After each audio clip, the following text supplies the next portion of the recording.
Hey folks, this is Ardwulf. Welcome. We are kicking off a playthrough series of Pillars of Eternity, which is touted as the real successor to the Baldur's Gate series of classic computer RPGs, and by all accounts, it has succeeded. So let's start, and we'll find out.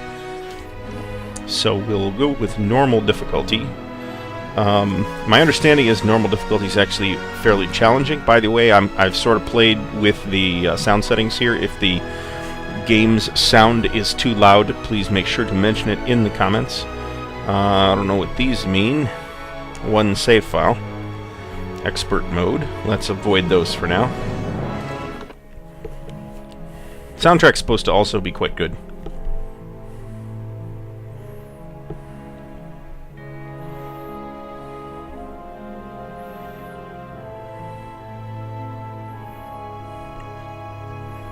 Nice, classy presentation of the title, I think. Wizards may only cast spells that are in their equipped grimoire. Interesting. So, obviously the Baldur's Gate series, Baldur's Gate 2... 5 wagons grope blindly for the path on a starless night, their master glancing ever upward to the skies for assurance that he is on the right course.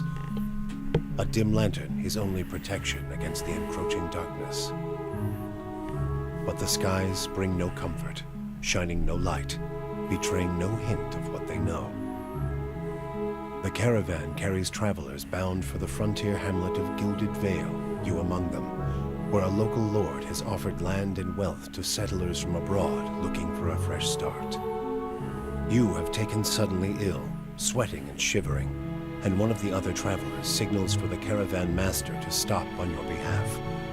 He pulls up just in time to avoid plowing into the trunk of a fallen tree that bars the way ahead. You will go no further tonight.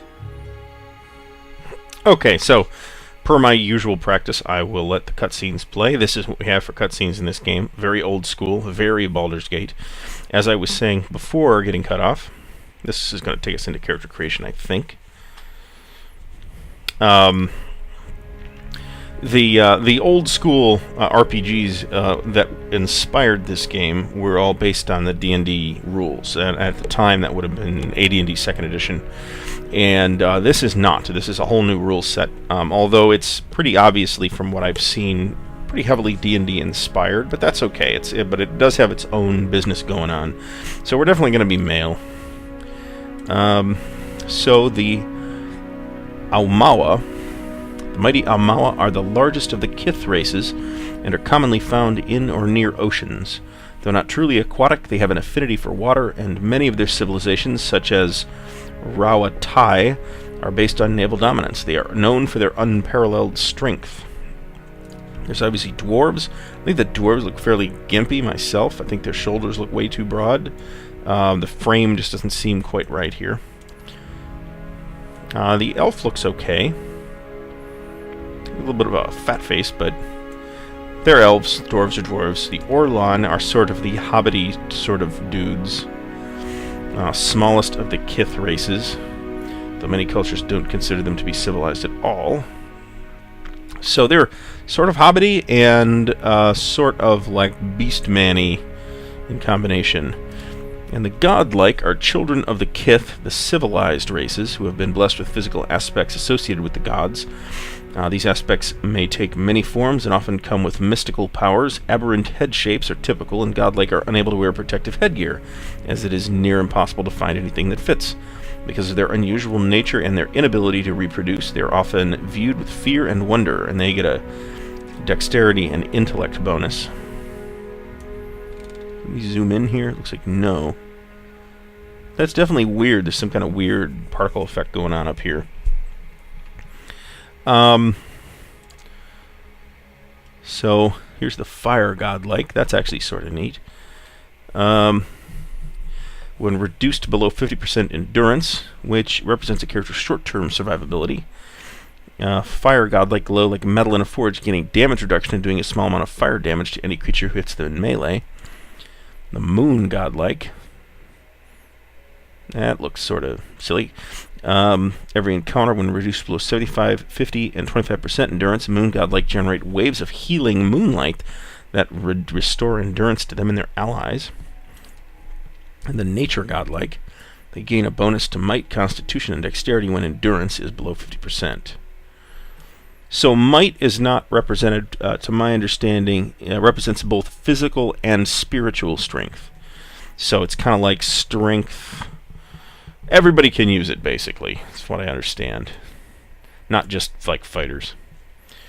The Death Godlike, when they attack an enemy with 25% or less endurance, their damage is increased. I'm fairly sure we're going with human here. Resolve and Might. That sounds fine.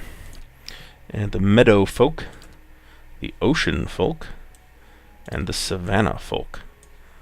I think we'll go with the Meadow Folk. Might as well look at that. 5 seconds after being reduced below 50% endurance, folk temporarily gain bonuses to accuracy and damage. Looks like they all have the same special ability, Fighting Spirit. So I guess we're just picking based on their appearance. And we pick our class. So a lot of these are pretty standard D&D type classes. Barbarians, fighters, paladins, rangers, wizards, druids, monks. Yeah, monk looks pretty cool. Transcendent suffering. Their unarmed attacks are exceptionally powerful and continue to increase in damage as they gain levels if they have no weapons equipped. And as monks are damaged, their pain generates wounds. Wounds can be used to power many of the monk's special abilities. That's pretty interesting. That sounds like a not a good first playthrough class, though. Here's the priest. Looks like they have a passive healing radiance type ability, and they have spells. And the rogue is a rogue. Sneak attack, stealth, mechanics. And as far as I can tell, there are skills. So we have lore here. It represents a character's accumulated miscellaneous knowledge and trivia, often of occult or esoteric topics. Outside of conversations and scripted interactions, lore is used to activate scrolls. Mechanics is used to do like traps and stuff, as far as I can tell. Yeah. So my inclination is to go with the wizard. Alright, wizards get rangers get an animal companion. That's cool. I'm extraordinarily delighted to see that the weapons are not oversized. Really. That's something that aggravates me constantly in computer RPG type games. Now the weird ones. Here's the Chanter. So in every culture across Eora, there are chanters. Many historians consider chanters to be the most ancient workers of magic, their hallowed phrases storing the collective memory of wayward souls around them, compelling them to generate magical effects in a kind of reenactment. In some societies, chanters form organized groups of storytellers and researchers, but in most parts of the world, they're just a time-honored part of local folk traditions. So this sounds like a bard to me. They can continuously speak chants made up of magical phrases. Phrases produce passive effects and help build a chanter's power until they can use an invocation. So it does appear that the different, like, spell-using classes do handle their magic differently, which is pretty neat.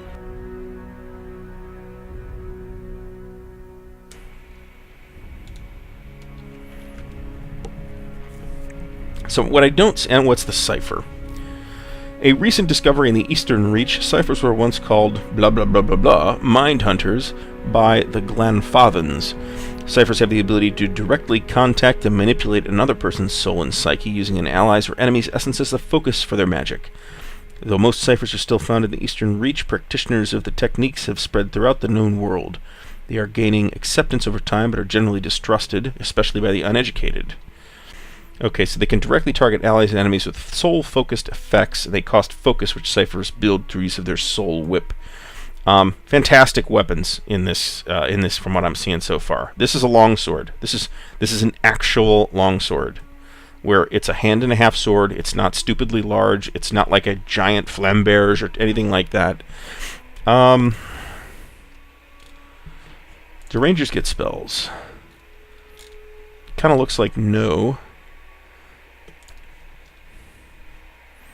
Druids do.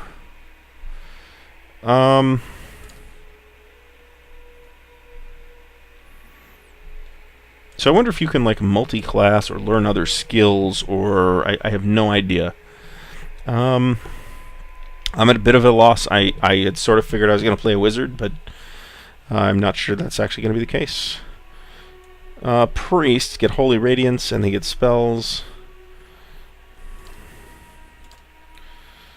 Let's go with a fighter with an eye toward making him a mercenary type guy.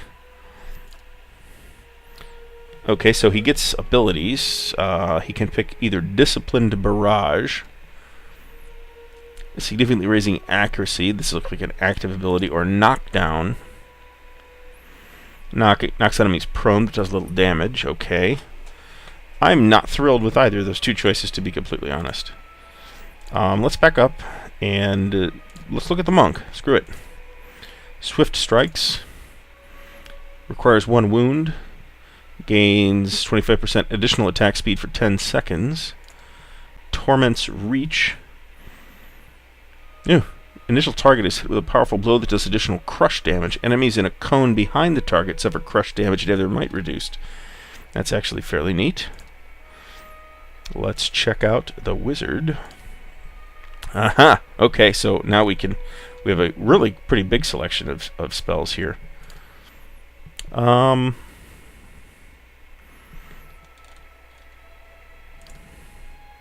Obviously, I have not gone through these. I haven't played this yet, so looks like we get 3.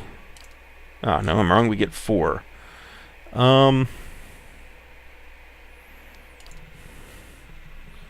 Generates a glowing quarterstaff of pure energy for the wizard to wield, granting a bonus chance to hit and giving the wizard endurance with each successful strike.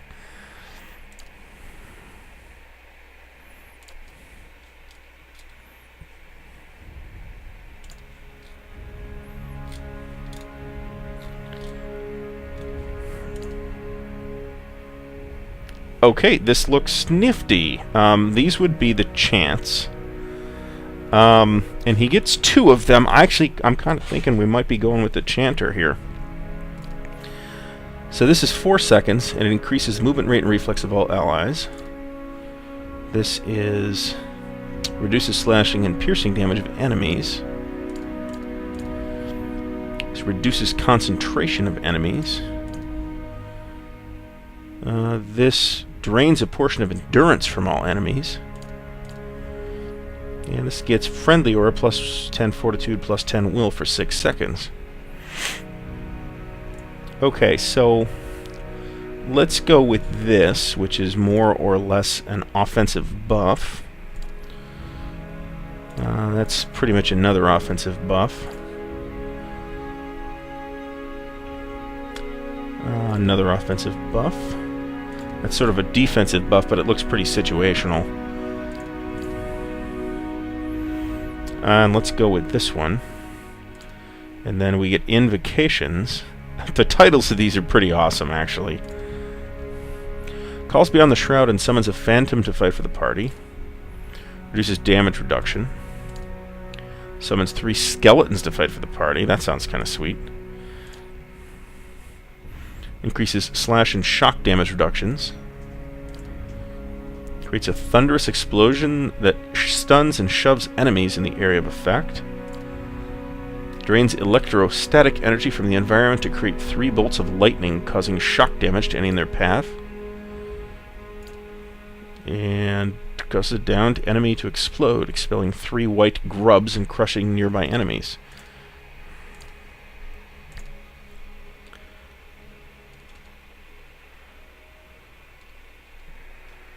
So, is one of these guys like a summoner type guy? I think it's the chanter.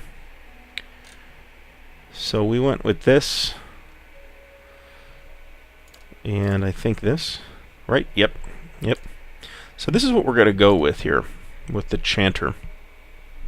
Summons 3 skeletons.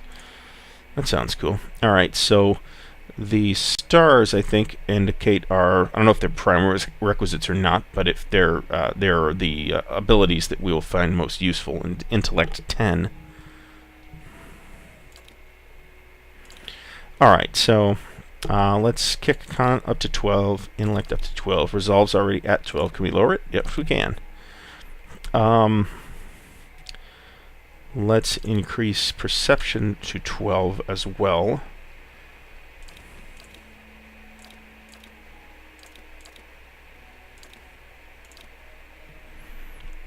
And we have one extra point, which I think we will put into Dex.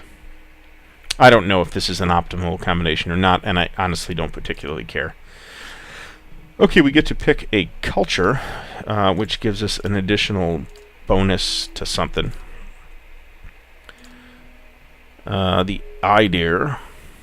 The Idea Empire is the largest and most powerful force in this part of the world, centered around the equator, has a tropical climate, has colonies in numerous areas of the world. Greater Adir is at its heart and houses the majority of its human and elven nations. Deadfire Archipelago.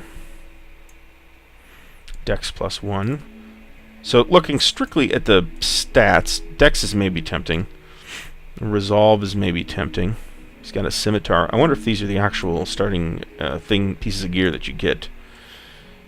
Intellect, that'd be nice. Now that axe doesn't look particularly reasonable. The head's too big and the handle's too thick, and it's weirdly shaped. Not crazy about that spear either. The White That Wends. That is a cool name. Large, cracked, southern expanse of polar ice, home to pale elves and small colonies of daring explorers, outcasts, and adventurers. So I think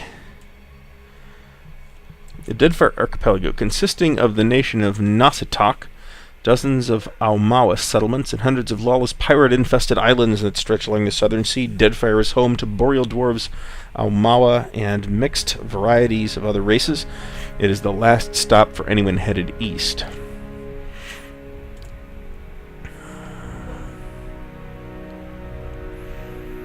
Old Valia.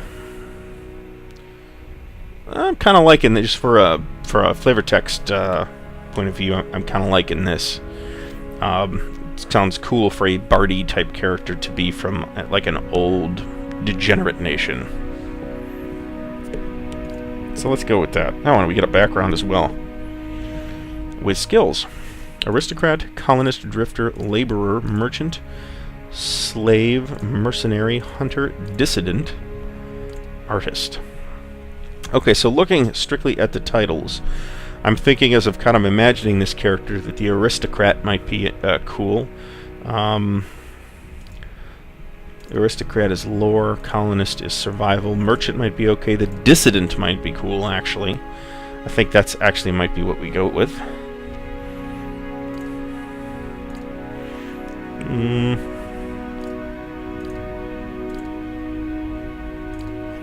I have a hunch that these are different depending on the background, the homeland.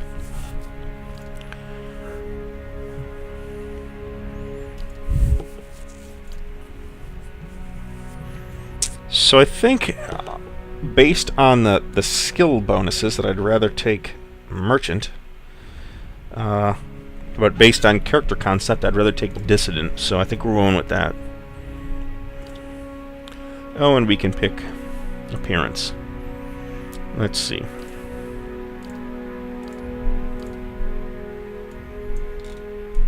It'd be nice if we could zoom in here. Not a huge head variety. So I think I like 5 and 2. We'll go with that. Facial hair.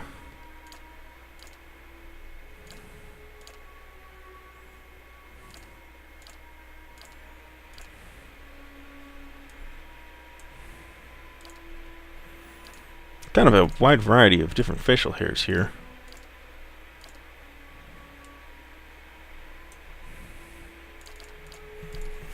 I think he's just going to be clean-shaven, to be honest. Let's look at head hair.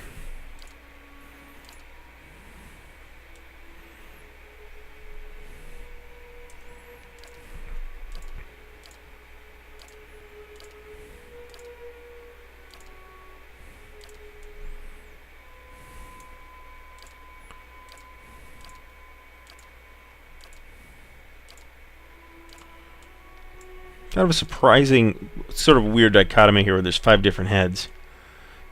Without, you know, you're not really zooming in too close to the characters, so I'm not sure that it matters much.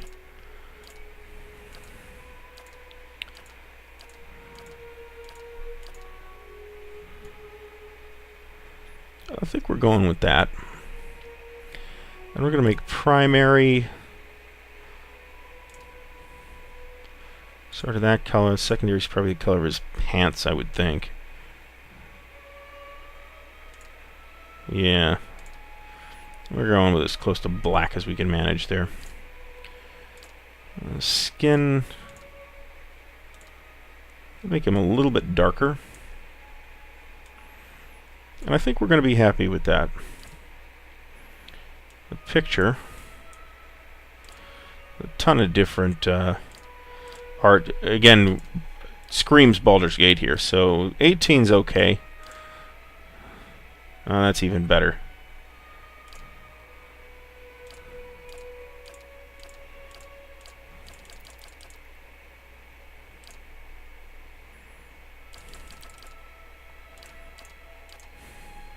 Conan here.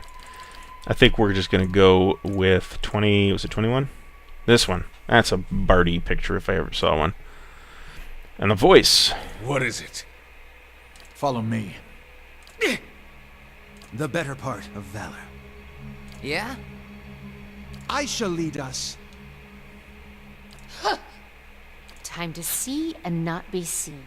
Well, follow me. Time to see and not be seen. Follow me. Easy now. Yes? I've got this. Onward!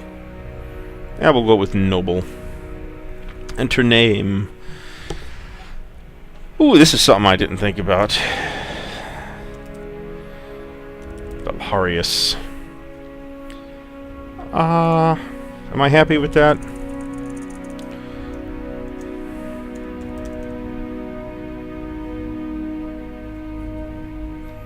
No.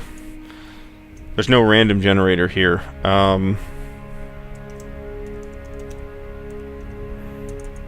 Einhart. We'll go with that. And I believe that's it for character creation. It took a surprisingly long amount of time, but that's largely me because I have no idea what I'm doing.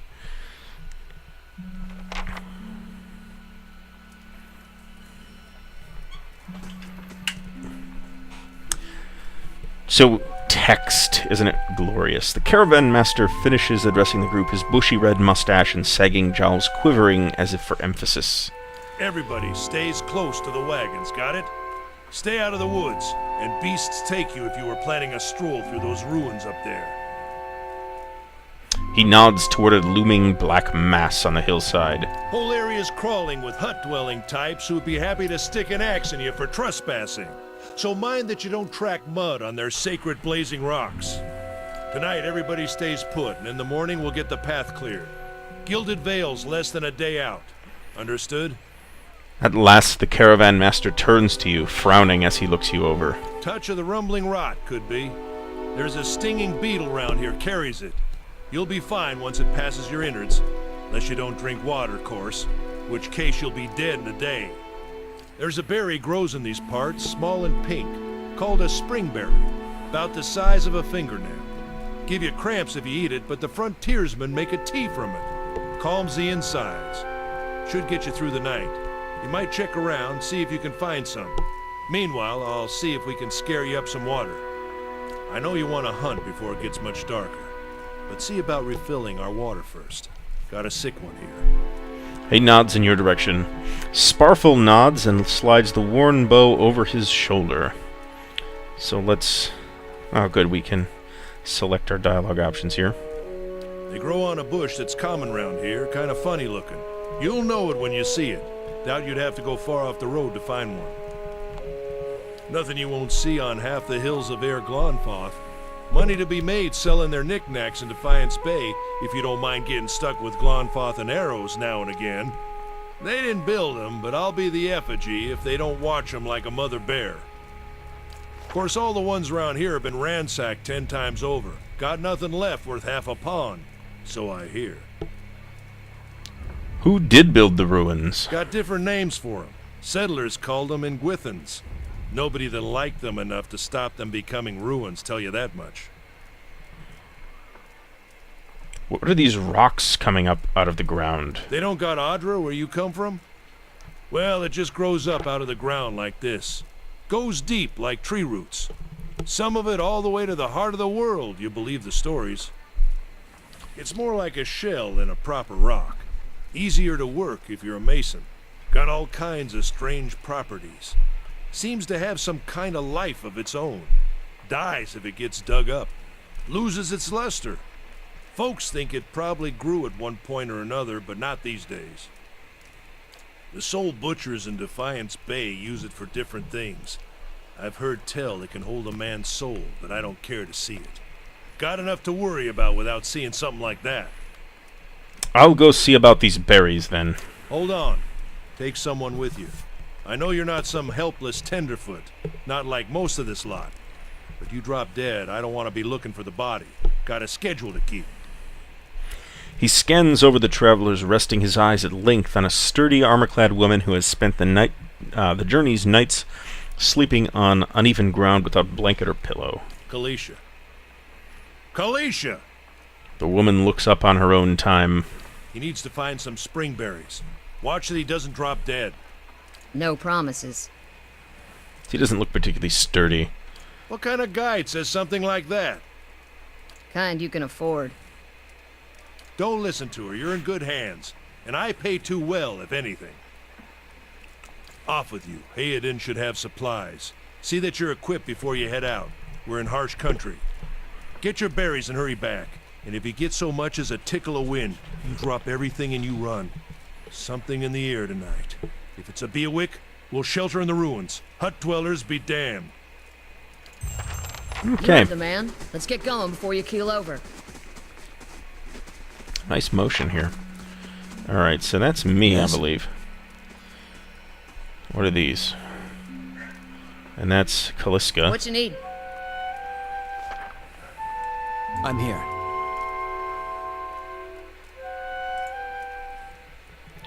These tall, glass-green pillars appear as if they have spouted from the earth. The flickering fire sets shadows dancing within. So I think we can hold down... Yep, we can.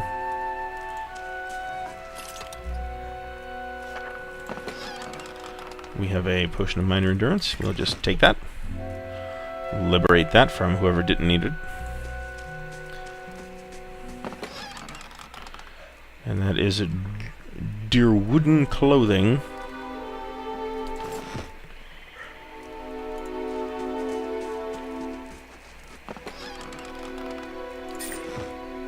Of course. Anyone need supplies? I've got sundries for sale. Alright, how do I... There we go. You see a man wearing simple but mostly neat clothes. He's transfixed, however, by a ragged tear in the seam of his tunic. Brought a whole wagon full of goods to sell, but not enough shirts for the road. He scratches one cheek with his knuckles. It's covered with uneven stubble as if he hasn't quite gotten used to shaving on the road. Say, is there anything you need? I've got some basic traveling supplies for sale if you'd like to take a look. Let's see what you've got. So, do we have money? Well...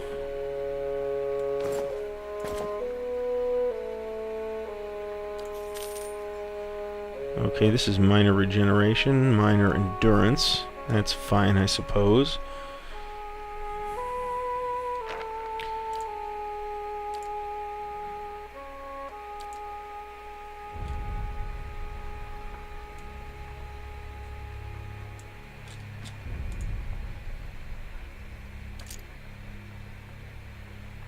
Okay, so I don't think we have... No, we do have that much. So we'll take the lockpicks. And...